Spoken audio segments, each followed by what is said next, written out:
Thank you very much to our Special Assistant Secretary Anton Lagdameo for his very concise introduction. Please sit down.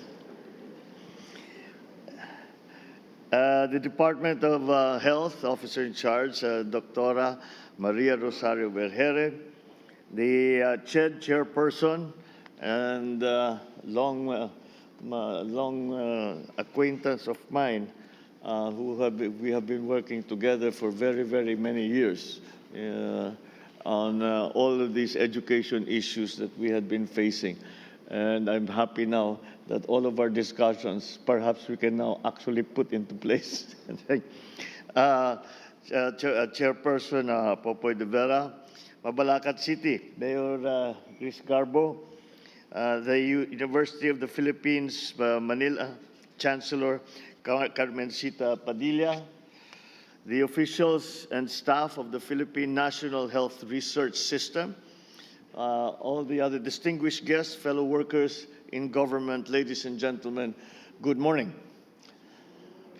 As is my way when I am in the company of all the workers that have been working for the betterment of our health situation in the midst of the pandemic, I always start with a note of gratitude and of thanks, and for your sacrifice and for the risks that you take and all that you have been able to do to help us through this pandemic.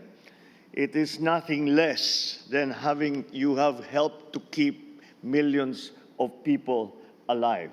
There is nothing more heroic in my mind than what you have achieved. So thank you.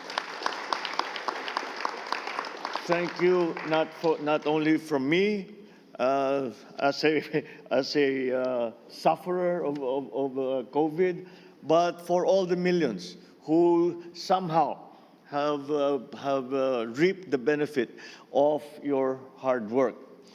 As you remember, I was a very early sufferer. I came home from Europe in the second week of March of 2020, and I already had COVID.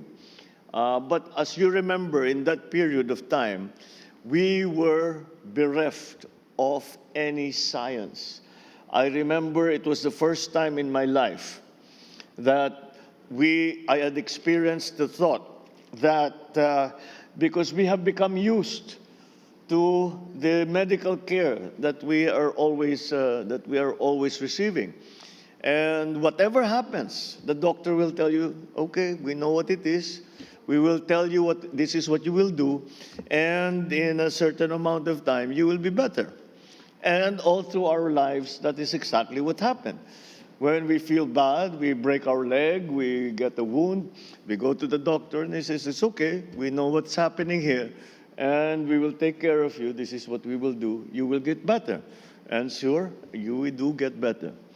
For the first time in our experience, I asked the doctor and I said, what's happening? And he said, I don't know. What are you going to do to cure me? We don't know. That is the situation that we were in. There was a total lack of information, of knowledge about this new pandemic.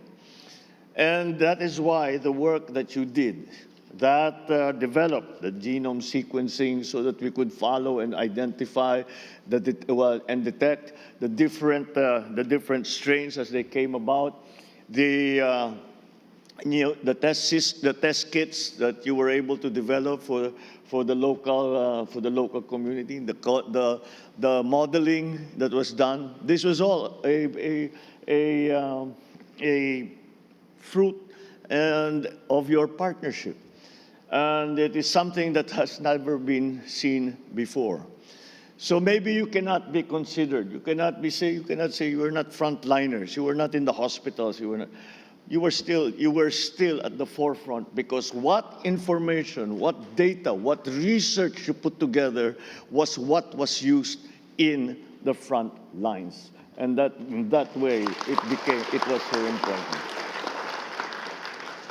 So I am very happy to be celebrating the 15th National Health Research System Week.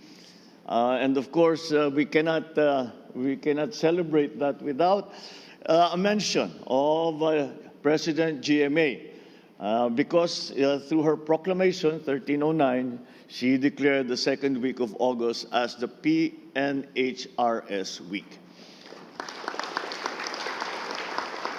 I commend the Department of Science and Technology, Philippine Council for Health Research and Development for organizing this event, along with the PNHRS. I also acknowledge the Central Luzon Health Research and Development Consortium for hosting our celebration for this week. Your organization's coordination and leadership in this important field of study will help ensure that we can utilize the maximum economic and social benefits that stem from the rapid developments in science and medicine. The unparalleled commitment of our health researchers to pressing our nation forward for a healthier and safer future is certainly worth our recognition. A key element of the work that you do, is the cooperation that the different agencies that have come together and have removed all the barriers in terms, of course, of scientific research, of exchange of information, of help in facilities, help in using all of the laboratories so that we are able to maximize our efforts. This has been the key to the successes that you have enjoyed and the successes you will enjoy. This not only happened here in the Philippines, it happened also around the world, where, as we saw for the first time, I think in the history of different countries, we could see that the research institutes were not very jealous of their information, and it was shared at an unprecedented rate. And that is something that we have also learned to enjoy. Because of your coordination and your working together and your close working relationship has really brought about that synergy that we are looking for in terms of the knowledge that we are gaining and the ways that we are developing to mitigate the various problems that have come up during the pandemic, that we know will come up, unfortunately, in the future. But then I think we are better prepared because we have formed and we have had experience during the COVID-19 pandemic. And that, I think, still remains to be the key when it comes, as I said, to the work that you do. I think that will be the key element to our success. Through this occasion, various regional and national experts and researchers come together. You lead us in exploring and discovering areas that invite utmost attention. Keeping a keen eye on these different issues will undoubtedly encourage discussion and exchange of ideas. And this is what I am talking about, an open and continuous discussion and exchange of ideas, especially as we allow the essence of this solidarity for the Philippines to bind our efforts amidst all these difficulties. At this juncture, I wish to highlight the importance of intellectual humility, which you have all demonstrated, because this is what you need to pursue your noble endeavors. You hone your competencies and gain new insights from your fellow practitioners and remain open to new knowledge and ideas. We have no choice because we cannot judge, we cannot measure this pandemic by any other human experience. And that is why we have to be very open and understand and say, no, it is not something we already know, it is something that we very much do not know. And that is the openness that I speak about. especially whenever groundbreaking data or new findings debunk our usual beliefs. This has happened. How many times did it happen during the pandemic where everything changed? Everything changed. This is the way of science, and this is what you provide. This dearth of science that we suffered for almost a year until we slowly began to understand. We slowly began to understand what this disease was. How do we treat it? How do we take care of our people? How many patients can we actually treat? What do we do to protect our frontliners? What is the new knowledge? Is this a new virus? Is this a new variant? All of these things just have kept coming at us. It has gotten to the point where I always am hesitant to say we are at the tail end of the pandemic. Every time I say that, there's a new surge. I said that already. The first meeting that Yusek Berhere and I had, I said, parang patapos na. Mukhang tail end na tayo dito sa pandemya.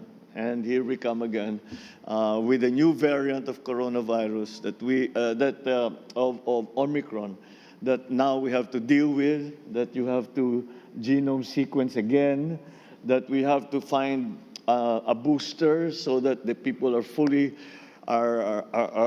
immunized, and that is the way of scientists, is that we continue, and I suppose it is different when we talk about hard science and primary research, like what you are doing now, because we're still at primary research when it comes to the pandemic. So we must really be very wary of getting fixed and saying this is what it is, because we know it evolves, it mutates, and after a couple of months, it is not what it is any longer. And that's why the openness of mind, the continuing flow of information between all of the different agencies has become crucial, has become critical, and has been, again, to say it again, the key to what successes that you have enjoyed. The health crisis we have confronted has exposed how vulnerable we are as a people. And this pushed us to devise the efficient responses and the mechanisms given what resources that we had. That is why I believe we continue to remain open to these new ideas and commit to work together. We can resolve these issues by employing cross-sectoral, responsive, evidence-based systems. Now, there's a very important idea. You are all scientists. Evidence-based system. There is no such thing as a failed experiment, because every experiment you learn something. This is something that we have to keep in our heads, that these evidence-based systems are all that we rely on.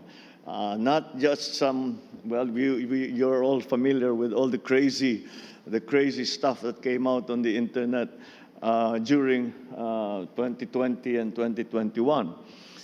And it was, well, one of the greatest jobs of government was to try and counteract that by providing actual good information and guidance for what people should be able to do so that they can mitigate the effects. If they have gotten sick, mitigate the effects, get better quicker, and avoiding and preventing the acquiring of the disease in the first place.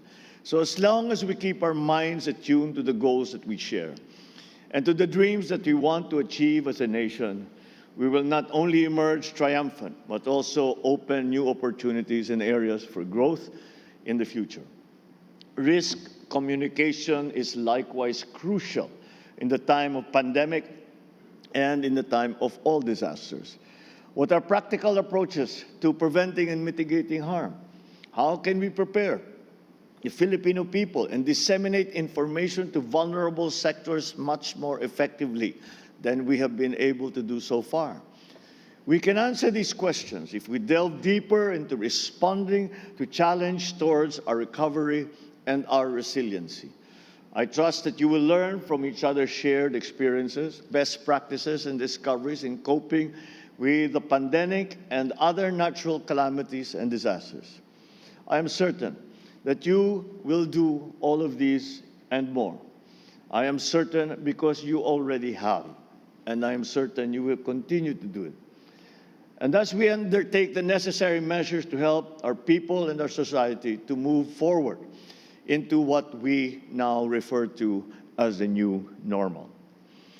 As your president, I hope that my presence here today gives a clear signal that this administration continues to support your endeavors so that together we can create an enabling environment for the Filipino research community that fosters collaboration and cooperation that will yield solutions that will make lives better for our fellow men and women.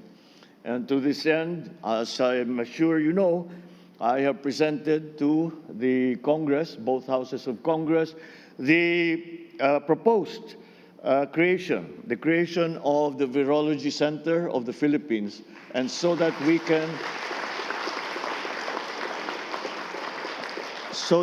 can consolidate in a better way all of the disparate research, all the different sources of knowledge, all the different sources of research and new data. We can put it together and be more coordinated as opposed to what we had to work with during the pandemic. And secondly, of course, is the creation of our own disease control center here in the Philippines so that we are ready for the unfortunate warnings that we are always getting that this is not going to be the last pandemic, at least not in our lifetimes. So that is these are the efforts. We have been in consultation with the House of Representatives and the Senate to create these agencies so that we can bring them to bear in what we are up to now continuing to have to fight. We will continue to work so that our people are safer, so that our citizens have better access to health care, and so that the quality of our health care will improve. Thank you all very much. I wish you a meaningful and productive week. Mabuhay kayong lahat. Mabuhay ang Pilipinas. Marami pong salamat sa inyong lahat.